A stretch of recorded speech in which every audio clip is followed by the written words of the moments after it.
Meeting in order. Calling roll, Chair Malone. Vice Chair Collins. Here. Member Hansen is absent. Member Kale is absent. Member Leonard. Here. Member Ryan is absent. Member Webb. Here. Member Williams. Here. And Member Young is absent. Okay, let's do the pledge, please. Dan?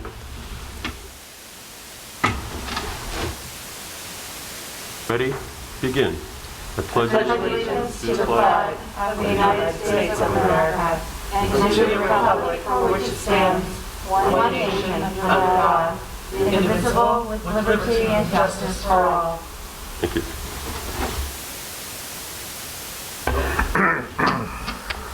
Okay, the first item on our list is election of the chair and vice chair. So, Diane? My microphone's not working. Is it working? Can we take two separate motions, please?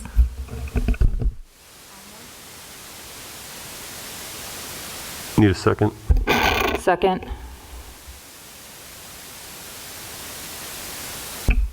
Roll call, Chair Malone. Yes. Vice Chair Collins. Yes. Members Leonard, Yes. Webb, Yes. Williams. Yes. Motion carried. And I'll nominate Diane for vice chair. Second. I second it. Roll call, Chair Malone. Yes. Vice Chair Collins. Members Leonard, Yes. Webb, Yes. Williams. Yes. Motion carried. Very good. Next item on our agenda is the approval of the minutes from last meeting. I need a motion for those. So moved. Second? Second. Okay. Roll call, Chair Malone. Yes. Vice Chair Collins. Yes. Members Leonard, Yes. Webb, Yes. Williams. Yes. Motion carried. Thank you. Okay, this is for public comments. We don't have any public, so let's go to the next items. And just for the record, I have received no emails for this item. Thank you very much. So we are at item 4, discussion items. So first item is the staff report. Thank you, Mr. Chair. You have before you a report on the first quarter sales tax receipts for the city as presented by HDL, our consultants. This is the first of several quarters that will be seriously impacted by the COVID-19 pandemic. Keep that in mind. The good news is that the state's accounting system for the most part has been resolved. So we're pretty much back to the pro forma there. I'll just run through some of the highlights. In terms of auto sales, there was a relatively modest decline. Well, I'm sorry, overall, once you exclude all of the aberrations and late and missing payments, the decline for the city of Norco was about 3.5% over the first quarter of 2019. So not relatively modest. In terms of auto sales, also a relatively modest decline, about 5% year over year. The used car sales were significantly stronger than the new car sales, and that is a trend that is developing nationwide. And that makes actually Norco fairly well positioned going forward, as we do have quite a bit of used sale opportunities here. Restaurants and hotels were down 12.5% in the quarter. And keep in mind, this quarter included about 2 weeks of the stay-at-home order, the last half of March. Adjusted receipts for service stations was about 9.7% lower than the comparable quarter from the previous year. As we've mentioned before, this is a category that is kind of volatile. It's it goes up and down with fuel prices. In this case, you're seeing a decrease in commuting, so a lot of people are buying less fuel. And we're also at a period where gas prices are, relatively low, which accounts for that decline. The revenue from the city and county pools, and I'll remind you that this accounts for transactions that have no clearly defined point of sale and is predominantly internet sales. This increased 18.1%. So that robust increase is partly due to just the overall increasing general demand for online products as people become more and more accustomed to buying that way. And now with the pandemic, a lot of people that were not purchasing online are now or are purchasing almost exclusively online. So that figure, that strong figure is very is not hard to explain and will probably grow in the future as well. There's also additional revenue from online sales due to the Wayfair versus South Dakota Supreme Court case, which we've discussed before. That ruling states that a state may charge sales tax even for companies that don't have a physical presence in the state. In that case, Wayfair had no physical presence in South Dakota. That was the rational basis for that case. So we're getting a lot of new people added to this list as they begin to comply. Some have still not complied with the requirements, so that list and that amount of receipts will be growing in the future. It also includes the Amazon has always paid sales tax through an agreement with the state, but their third-party vendors are now finally, through this ruling, paying the sales tax. Building and construction fell 11.8%, largely pandemic-related, and food and drugs increased 10.9%. One could argue that is also partially due to pandemic-induced sales. We also received a report on the Measure R funds. We don't have a year-over-year comparison yet. Next quarter we will. It'll be the first year we can compare it with the same quarter of 2019. But the revenue is coming in at a slightly higher rate than projected, which is good news. That's all I have on that. Anybody have any questions on that? Yeah, I see on this report on the second page where it shows Norco's top 15 business types. Why is it confidential under contractors, department stores, grocery, and new motor vehicle dealers? Because there's fewer than, I think there's fewer than 3 in each category, so it would be too revealing. I think that's a cutoff, if I'm not mistaken. Yes, any kind of idea of what the second quarter is going to look like? I mean, the first quarter impact is pretty significant, especially looking at the fact that, pandemic-wise, you're looking at a partial month, quite honestly, March, where things were shut down. So, how bad are we looking at? I'll turn this over to Andy, but I think the simple answer to that is if you extrapolate those 2 weeks into pretty much 3 months of inactivity, you're going to see a major impact. So, as you pointed out, the first quarter consists of January to March. And of course, businesses got shut down somewhere in the middle of March or thereabout. We have received sales tax for the first 2 months of the second quarter. As of yesterday, we received the month of April and the month of May. And when we did the budget, actually, we took a significant decrease on sales tax based on what HDL was telling us at the time. The actual numbers that we have received for those 2 months are actually much better than what we anticipated. Surprisingly, I really am satisfied with the numbers. Although we will not make the original numbers we put in the budget, the decrease we projected when we adopted fiscal year 2021 budget is going to be substantially more than what we're actually receiving. So the numbers are looking better. And we have only 1 more month to receive. Clearly, we'll do better than what we projected for the last fiscal year 2020.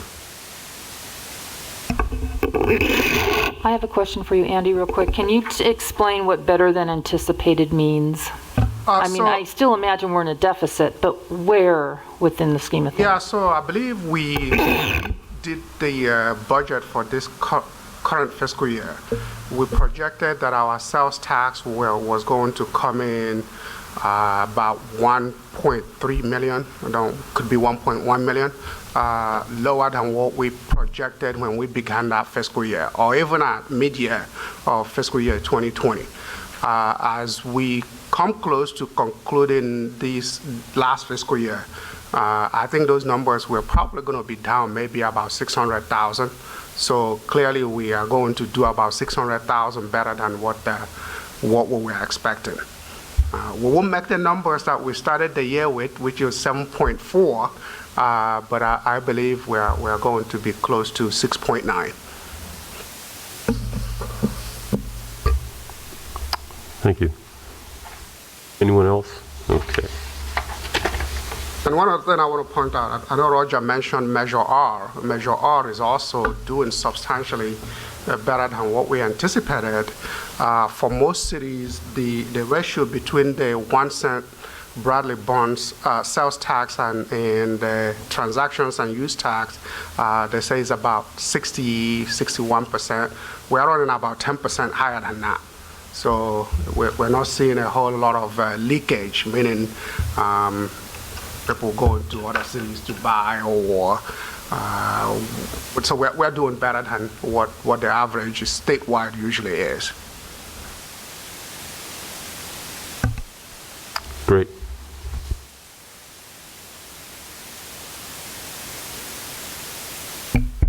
So if there's a consensus, you can informally receive and file this report. Yes. So we'll receive and file this.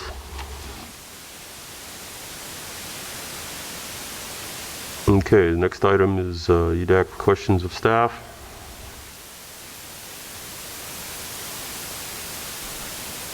Do you have any questions? Anything else on here? Go ahead. Do we know what's going on with the CarMax construction? It's kind of stopped. So CarMax temporarily suspended construction a project because of COVID-19. At this point, they haven't told us exact date for them to return to begin construction. I anticipate it's going to be dependent on what happens with COVID-19. They do plan to come back and finish the project, but at this point, we don't know when.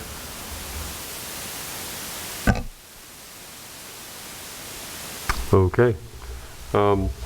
There's a staff report in here from our discussion last time on the Small Enterprise Assistance Loan Program. Thank you, Mr. Chair. So last month you provided some very valuable input on a possible low-interest microloan program, and staff has taken your recommendations and incorporated them into a program that we've tentatively named Small Enterprise Assistance Loan, or SEAL program. The intent of this is to assist local businesses reopening after the COVID crisis. But as you indicated, The ideal program will be one that has value not only in a crisis period, but also during better economic times when this money can help small businesses expand their operations. The general framework of the SEAL program is attached to your staff report. It has all the essential elements in it. I'll just hit on a few of them. You wanted a low-interest program. This one is low interest. In fact, it's interest-free for the first 18 months. You wanted something that would be at least $15,000 for the maximum loan amount. We've indicated a range of $5,000 to $20,000. It can be used for operational expenses, rent, mortgage, inventory, marketing, whatever, or capital improvements, maybe improving your facade, making it more Western to fit the Norco Horsetown, USA theme. You wanted to be sure that businesses that had participated in some of the CARES Act funded programs were not excluded from this program, so we are not tentatively precluding them from participating. So if you had a PPP, you can still apply for the city SEAL program grant. So, you know, I want to restate, so the pandemic makes this an urgent matter, but this is a program that you have been recommending and that staff has been exploring for some time.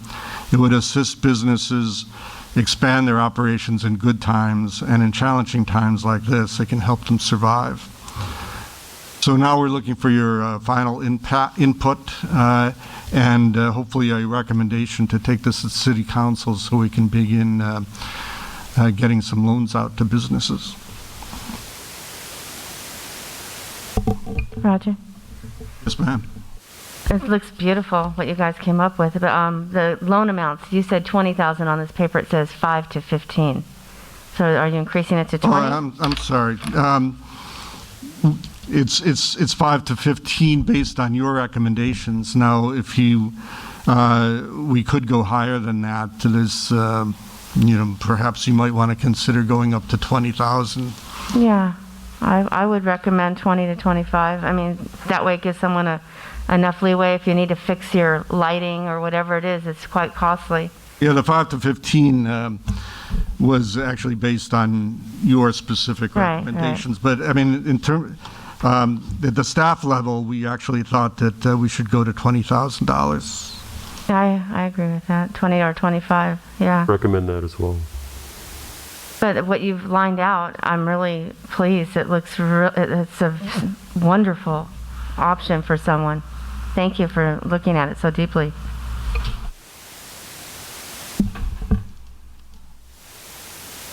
Go ahead. Roger, I really appreciate you putting this together. It looks great. I do have a couple of concerns. One of them being under eligible uses. You include in here payroll expenses, rent or mortgage, and this is a stopping point for me when I see that. I think companies need to be able to support themselves, especially since they're third party with payroll expenses, because they're actually taking the money from their employees. I know that they have their own payroll expenses as well. But the city approved facade improvements, I agree. The tenant improvements, the supplies, the marketing, the purchase of inventory, I get that because that's economics. That's about improving our businesses, getting people to shop here in Norco. But I have a real difficult time with the payroll expenses and the rent or mortgage, primarily because companies need to be able to support themselves. And while I know this is important right now because of this COVID-19 that we have, this is supposed to be something that is carried on for years to come. And I believe that if we allow for payroll expenses and rent and mortgage to be in there, we're going to start supporting companies that may not be able to sustain themselves. And in the end, on page 3, where it says documentation, a recorded loan agreement, and promissory note, that's only as good as the paper it's written on, because when a company goes under, the next thing they do is file chapter, bankruptcy, and we're going to lose out anyway. So I think when it comes to the city is going to want some assurances, and with the assurances, it's developing that facade, improving their inventory, bringing their supplies, their marketing and all of that. But I have a real difficult time with the payroll expenses and the renter mortgage that's included in here. Our thoughts about payroll is, simply, a lot of people, a lot of businesses, the PPP assistance is falling off, or will in a few months in other cases. And,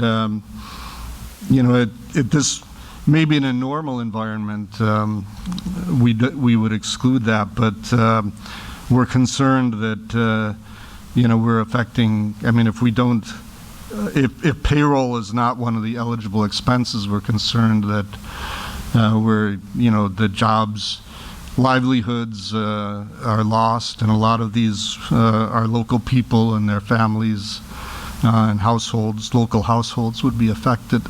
That's the thinking behind it. What if there could be some type of addendum that during a certain period of time this is acceptable, and after that it's not, like a time limit for, I think we're setting a dangerous precedence by including those three in there, because then someone's going to come out and say, well, you allowed this person and not us. And if you're taking from Peter to pay Paul to make up your payroll expenses and your rent and mortgage, that means you're not sustainable within your business. From experience, just so I can, I agree with what you're saying. I think in this time, I think there should be some type of addendum for this purpose only, for this time period. If we hadn't received our payroll loans, I have 4 people out of work, myself, and the doors would be shut. Because I was able to sustain my business and keep it going because I am essential, that payroll loan helped me so much that I've been able to keep up, get new inventory, and we're sustaining ourselves because I had that help for the store. I don't know about Diane, but it can't. I see where you see it could be a downfall, but in most cases, I believe it's a genuine help if that's what they want to use it for. I think going forward, once the pandemic is done, people aren't going to use it for payroll, and I do believe it probably should be disqualified and mortgage disqualified later. But for the immediate time and the purpose of what we're looking at, I think that I don't think it's harmful. Thank you. The other item I might add is, or reason for being so inclusive, is we wanted this to have maximum flexibility, and that was one of the sentiments that we garnered from your discussion last time. But also, we simply don't have this. We don't have a compliance capability. We don't have a staff that can, be auditing, these loans and finding out exactly what people are spending them on. So it's partly an administrative issue as well. In addition to just sending the message that this is that you get a lot of flexibility with this program. I do understand. I appreciate what you're saying, though. So I would agree with Sigrid that if all you have is a promissory note and the business is not sustainable, then there probably could be a problem in the future. And I also agree with what Vicki said about the short-term modification to this, perhaps maybe under the zero simple interest period or something like that, where you can have that flexibility, but we don't want it to be a long-term sustainment problem, because as Sigrid said, you're not a sustainable business otherwise. So we probably need to come up with a different workaround for the flexibility that you'd like to have short-term until this COVID-19 is under control better. I think maybe one of the answers to your concerns and is the loan committee. Is that if we're looking at a business that only needs it for pay, they have nothing going on and they have to have it for their payroll and their mortgage, then that may be an instance where the loan committee says you're not viable, so we're not going to do this.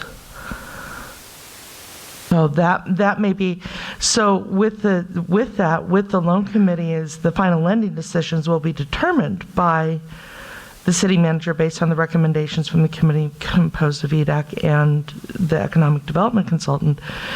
Is there any more definition to how that decision, what the rules are for those decisions? I can add to your discussion, maybe hopefully clarify some of these issues. I think the first thing we're going to need to look at is whether this loan can be used for operating expenses, okay? Whether it's payroll, whether it's rent, whether it's mortgage, or whether it's for supplies and utilities.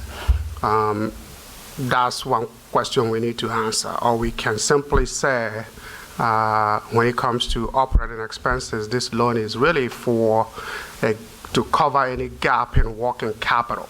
Okay, meaning that you're going to look at the business itself. Maybe their receivable is not coming in this month, or they need to cover the gap.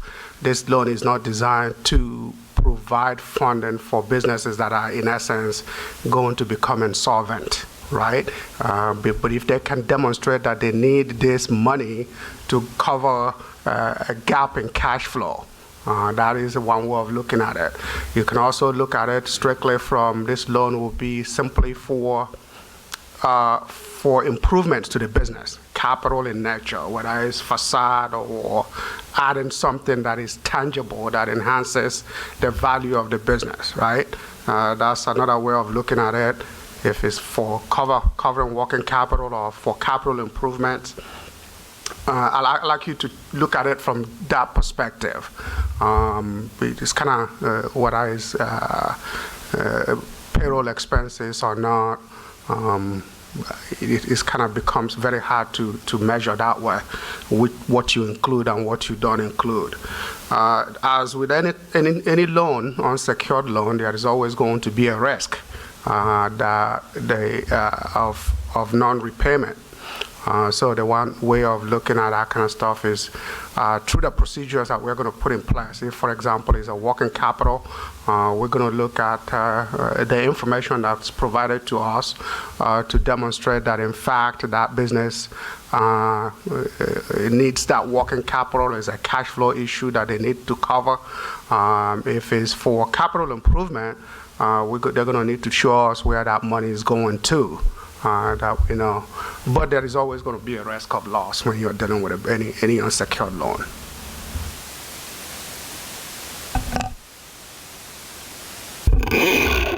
Thank you, Andy. I appreciate you clarifying that. And I like the idea that it's for capital improvements only because if a business should go under, the capital improvements are still there. So if it's lighting, the lighting is still intact. If it's an outside facade, the outside facade is still intact. I am still struggling with this idea of having operating expenses and a gap filled, especially knowing that there are so many other resources out there at the federal level that are covering small businesses during this pandemic. That's what I'm struggling with right now. Sigrid, they're not all always available. They're not available to everyone. Can I use an example? Right next door to me, a brand new restaurant opened up the very day COVID started. Those poor people, I mean, praise God, they're doing business right now because they can do takeout. Their whole life would have been destroyed. They were not able to get any of these loans because when they sold their old business and started this new business, there was a gap. They have not received a penny. This town is so freaking amazing. I can't even tell you. For me, for instance, I got the payroll loan, and actually my business didn't slow down, but because I got that payroll loan, I was been able to paint my store, refurbish my store, update it, and make it look better than it has in 11 years. Because I was able to have the payroll loan, so the money that I had coming in that would have paid my payroll has helped me improve my store. So now it's better for other people. But the people next door to me have not received a dime, and that poor woman, every morning I pray with her that she has enough money to pay her bill that day. So not everybody is in that gap. I understand that, and they wouldn't qualify for this one either because they haven't been in business for 2 years. But they have been in business in Norco for over 15 years. They had another business which they sold while they were building this one. because this one was being done, they were putting in all the equipment and doing all the stuff, they hadn't opened yet. And because they hadn't opened yet, they didn't qualify because they missed it by 2 days. So then I think that needs to have some clarification in there too. Are we talking about a business, or are we talking about someone that has been in business in this town? That'll make a difference too. And that's all for the loan committee to look at the documents and see who we're talking about. If it's somebody opened up a brand new business, a doggy salon or something like that, and they've never been in business, well, you need to be able to open your business and not on a loan from your city. So there's lots of different qualifications. So that's where there's a loan committee to look at these applications, correct? That's correct. The other thing to keep in mind, Dr. Sigrid, is even though this is coming to you now, this has always been one of those programs that we've thought about for a long time. And hopefully it will be here way after COVID is gone. So to help businesses on an ongoing basis, even though there are plenty of other avenues for businesses to look for, whether it's county or whether it's the CARES Act, to generate funding at this time. After that is done, we want to keep this basically an ongoing process, so long as it's a revolving. The monies that get paid back get put back into the fund, and it will continue on, hopefully, to assist the small businesses here in town. And I don't think I need to remind the members that when we had our discussion on business retention, several of you said to staff, you need to do more to assure businesses that are here in Norco that the city has resources for them, that they basically have their back. So that's part of the message, and perhaps that's reflected in the generous, what some might call the generous terms here. We want to be sure that local businesses can indeed turn to the city, as you requested. Do we know how many nail salon and hair salons are shut down? I mean, it's huge. If they could just keep afloat and pay their mortgage for the next few months, what a great resource. These people make a lot of money, but right now they're shut down.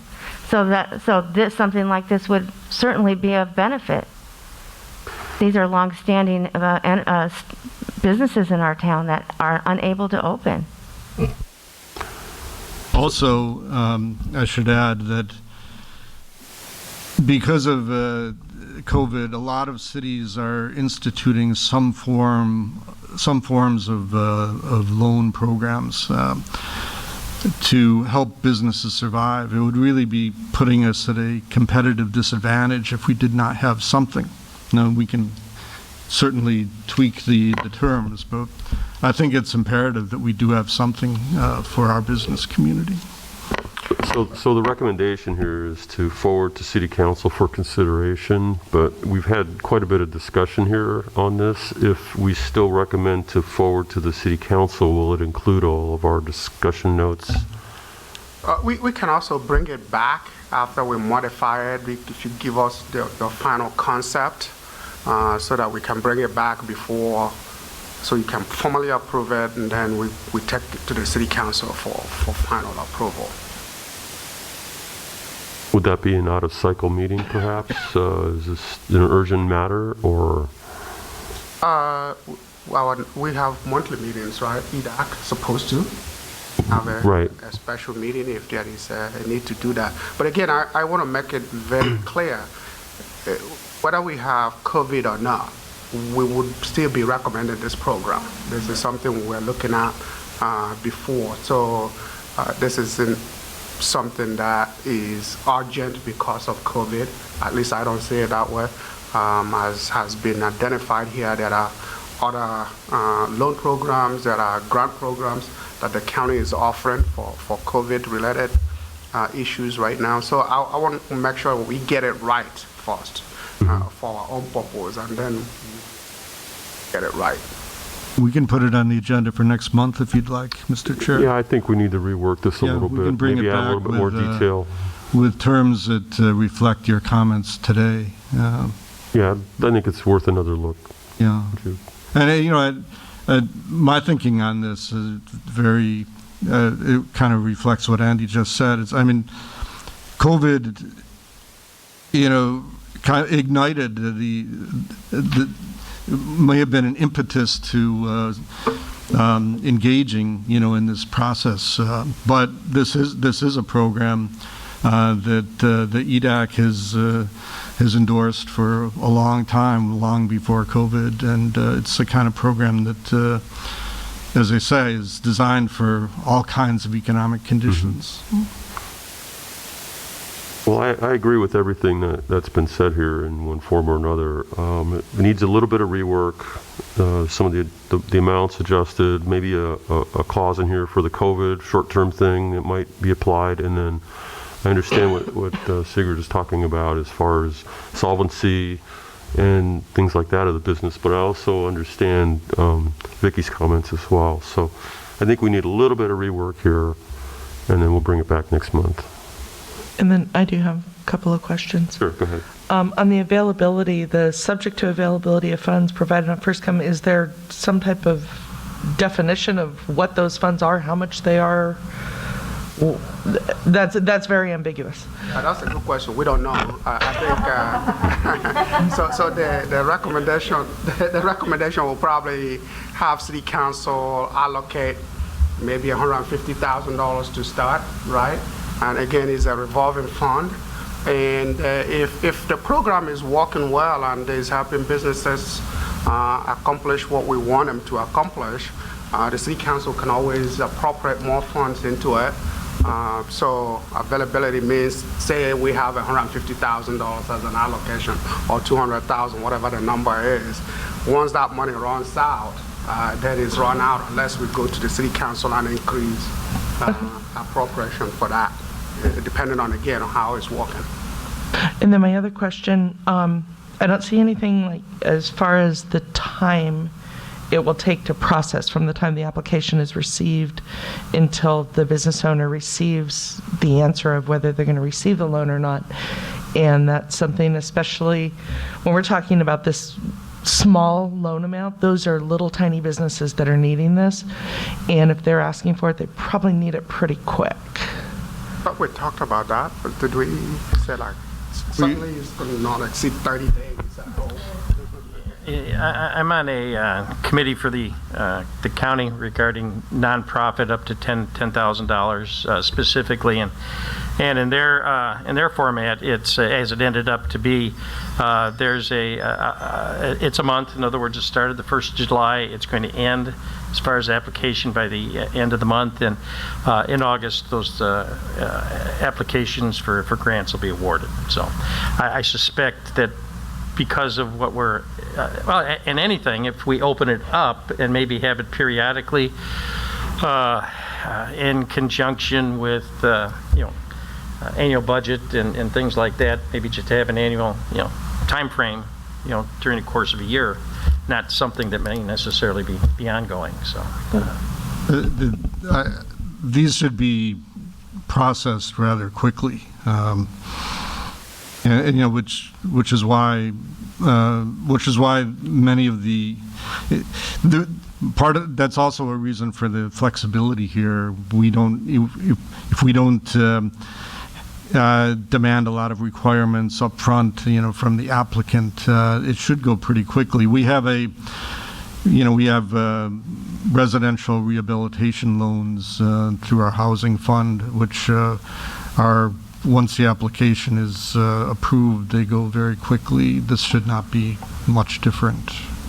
Okay, so pardon me, but very quickly in terms of City Hall and very quickly in terms of a small business are really two different things. Well, I think City Hall does things very quickly. yeah, City Hall does things pretty quick.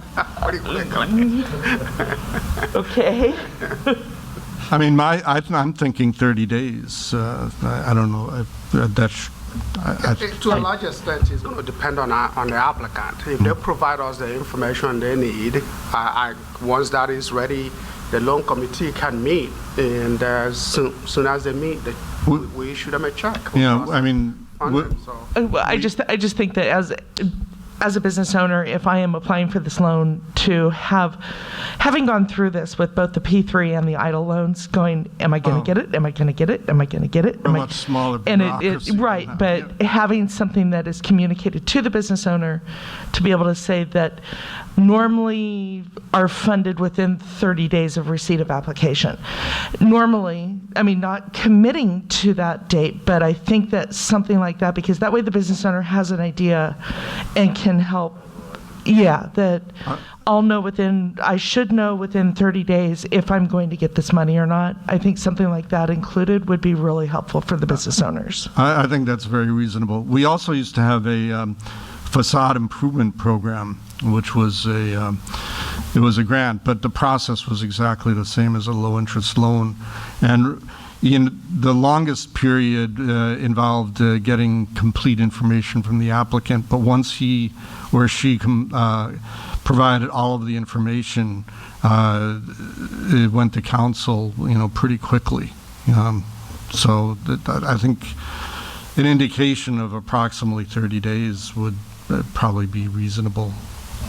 And just to update it, we've had this discussion for years, and the intent. I mean, now we're in a bubble, and there's issues that are certainly pressing.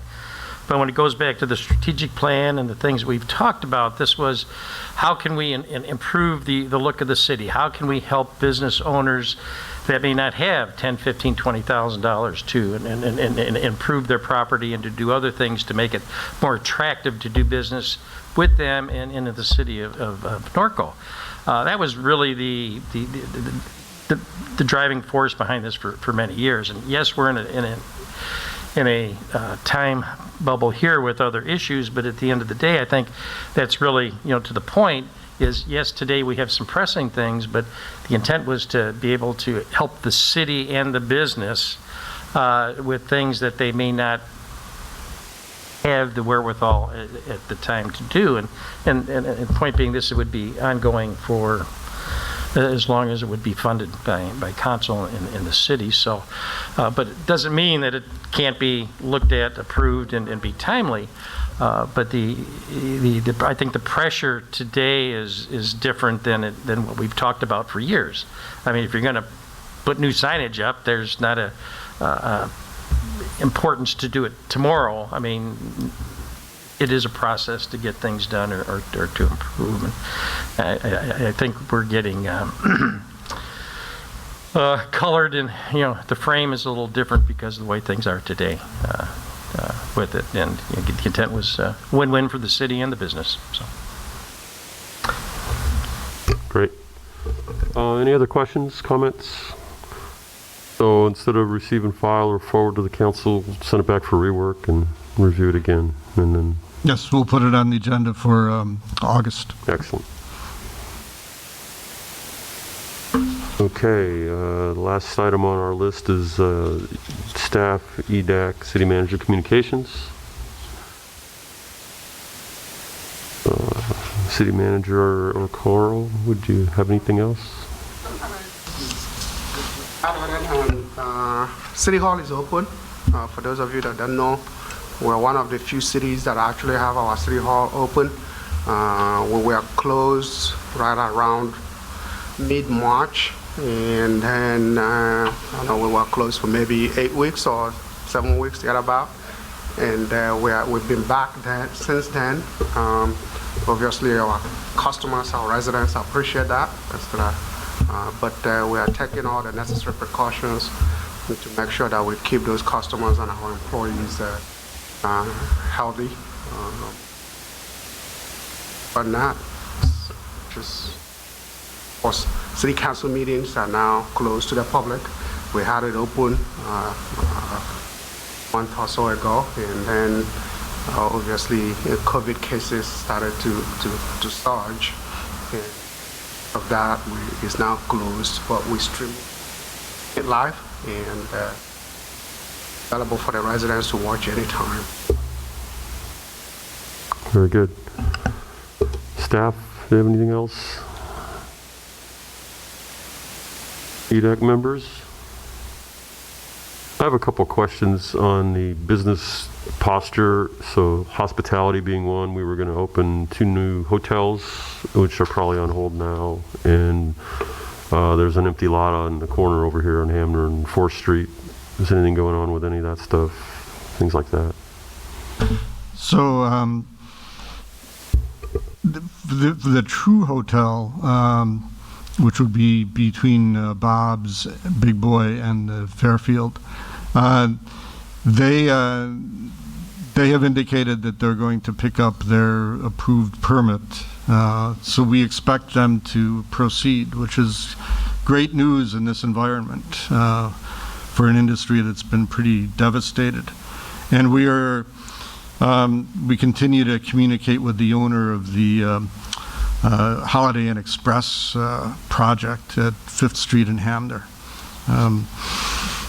Obviously, there have been, all of these developers in the hospitality industry are facing some challenges right now. But we're trying to work with him as well. In fact, we still, believe it or not, despite everything that's happened to the hospitality industry, we are still receiving inquiries about new projects, a couple new projects. They still see Norco as a very attractive market, and savvy developers and investors are looking 18 months ahead when things should be hopefully very, very different than they are today.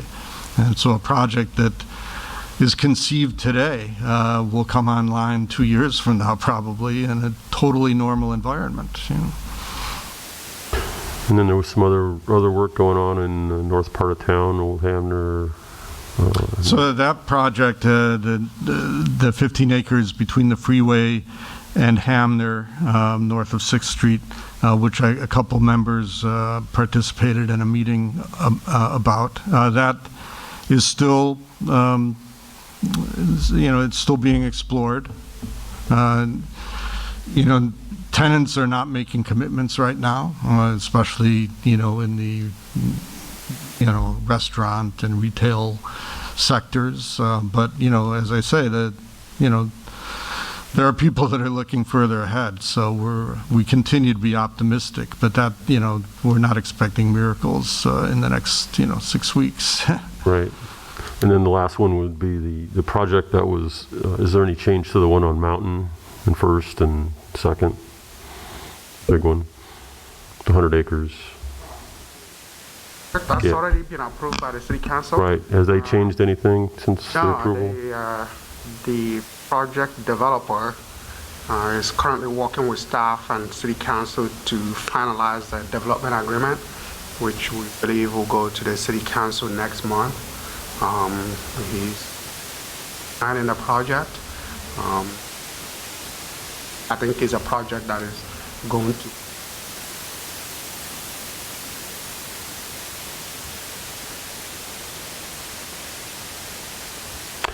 And then the last one is grand openings. Is there any plans for some of these, like Grocery Outlet and some of the other restaurants that may have opened to do grand opening? I know the Grocery Outlet, they've spoken to us about they want to do something, and but I think they want to hold off until. But they're still thinking about it. Which is definitely. the important part, I think, right now. Okay. But you'll make sure that we're informed so we can participate if we can.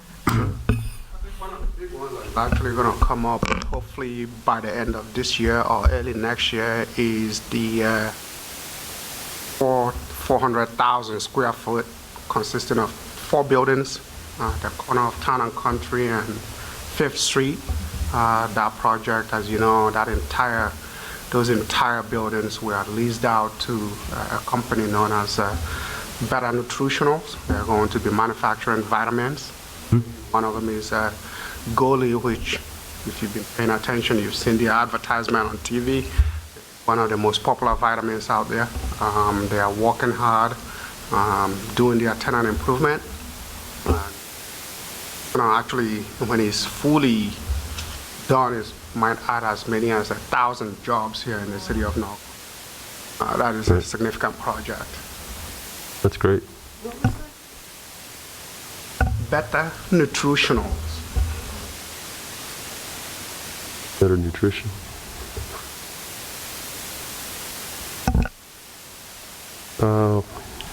Anything else from anybody? All right. Well, that ends the meeting then.